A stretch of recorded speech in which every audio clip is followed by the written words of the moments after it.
Good morning, students. Hope you all are fine. Today we are going to start with chapter 5, Salted Crabs.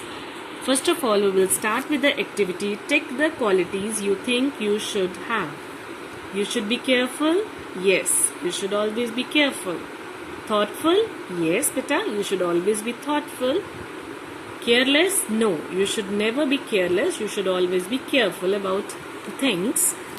You should be lazy. No, you should not be lazy. You should be always active and smart. You should be foolish. No, you should not be foolish. You should always be wise and intelligent. You should be honest. No, you should not be. Yes, you should be honest and do your work honestly. So let's start with the chapter.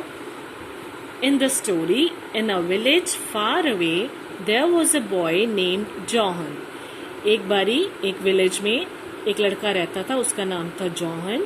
John had a white rooster named Carly and a dog called Chai. एक बारी उसके पास एक white rooster होता था. Rooster मतलब मुर्गा. उसका नाम था कार्ली और एक डॉग रहता था, उसका नाम था Chai. John loved to talk and play with Carly and Chai all day long. John को बहुत पसंद था उनके साथ बातें करना और उनके साथ खेलना. वो सारा दिन उनके साथ खेलता रहता था. ही इमेजिन मतलब कल्पना करना.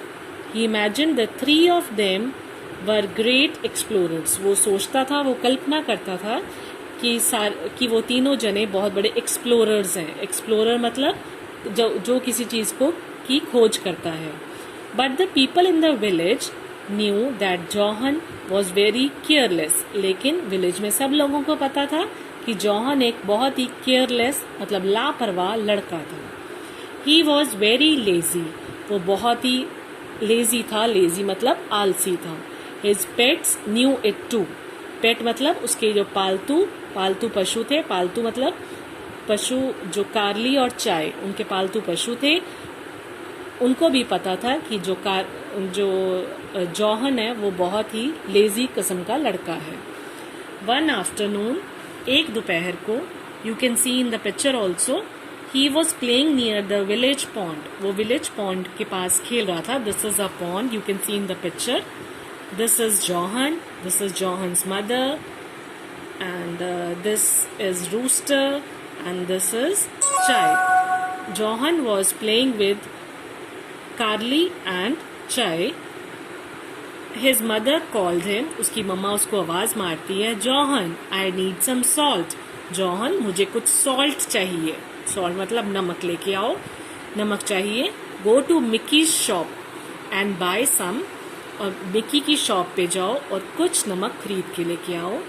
And buy 5 nice fat crabs. और 5 अच्छे से बढ़िया से, फैट मतलब मोटे, क्रैब्स होते हैं केंकड़े, जो पानी के अंदर, जो समुंदर के अंदर केंकड़े होते हैं, crabs. Those are known as crabs. वो तुम अच्छे से 5 नाइस फैट, 5 अच्छे बढ़िया से मोटे ताजे क्रैब्स लेके आओ. Okay mother, I will go right away, he said. For John it meant he could go exploring new places. Okay मम्मा, मैं अभी जाता हूँ. He said, उसने कहा. जॉहन का इसका कहने का मतलब था कि वो अभी घर से निकलेगा और रास्ते में सीधा दुकान पे तो उसने जाना नहीं है, शॉप पे तो जाएगा नहीं. रास्ते में न्यू प्लेसेस को एक्सप्लोर करते, उनकी खोज करते, उनकी छानबीन करते हुए निकलेगा. John set off for the market with Carly and Chai. John market के लिए चल पड़ा. कार्ली और चाय को साथ में ले गए, मतलब अपना रूस्टर और अपना डॉग दोनों को लेके साथ में चल पड़ा. On the way some people asked if he was selling his rooster. कुछ लोगों ने, ऑन द वे मतलब रास्ते में कुछ लोगों ने उससे पूछा क्या वो अपना रूस्टर बेचना चाहता है. रूस्टर मतलब अपना ये वाला कार्ली रूस्टर बेचना चाहता है. कार्ली फ्लफल्ड हिज फेदर एंगरली. फ्लफल्ड मतलब उसने अपने फ्लफल्ड होता है अपने पंख खिलारना. उसने एंगरली होता है गुस्से से. उसने गुस्से से अपने पंख को फैला लिया. John was not going to sell him, John को उसको बेचने थोड़ा जा रहा था.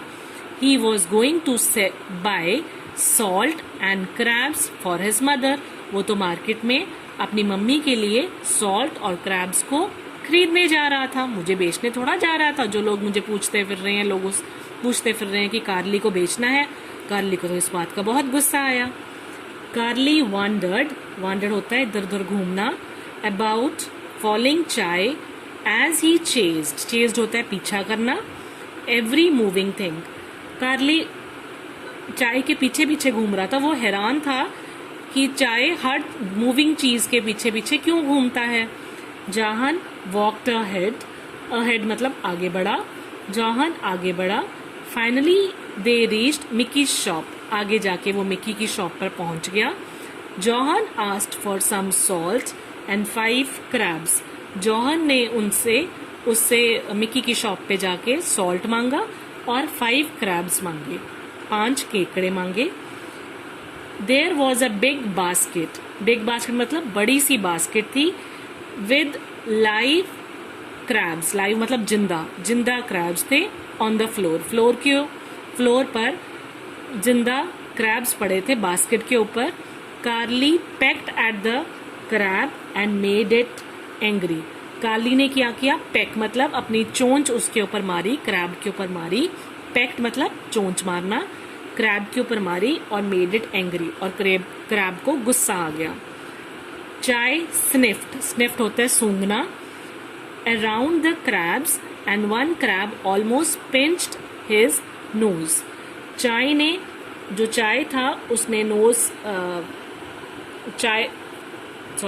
चाय ने क्रैब्स के पास जाके सूंघा, और जो क्रैब्स थे उन्होंने गुस्से में उसके नोज पे जाके पिंच किया, उसके नोज को जाके ऐसे नोचा, पिंच किया, चुंडी मारी. Underline pinch also. Mickey put the crabs in a small cane basket and the salt in a white paper bag. Mickey ने क्या किया, मिकी कौन था, मिकी वॉज अ शॉपकीपर. उसने क्रैब्स को एक स्मॉल केन बास्केट, एक छोटी सी केन की बास्केट में डाल दिए और सॉल्ट को वाइट पेपर बैग में डाल दिया. He gave them to John, उसने वो पैक करके जॉहन को दे दिए.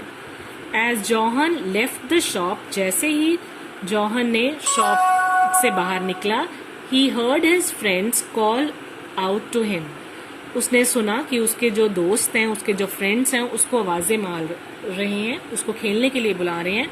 John, what are you doing, come and sail paper boats with us. John, तुम क्या कर रहे हो, चलो हमारे साथ आओ और पेपर बोट्स को सेल करो. Paper boats everybody know, paper की जो बोट्स बनाते हैं वो पानी में सेल करनी, ठीक है. उसके लिए वो उसके फ्रेंड्स उसको बुलाते हैं कि चलो आओ खेलें और पेपर बोट्स को पानी में सेल करें. सेल मतलब तैराएं, पानी में तैराएं. His friends were having so much fun playing near the river.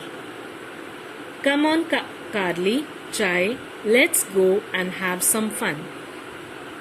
John को लगा कि उसके फ्रेंड्स तो बहुत सारा फन कर रहे हैं, बहुत मजे कर रहे हैं रिवर के पास, तो वो कार्ली और चाय को बोलता है कि चलो आओ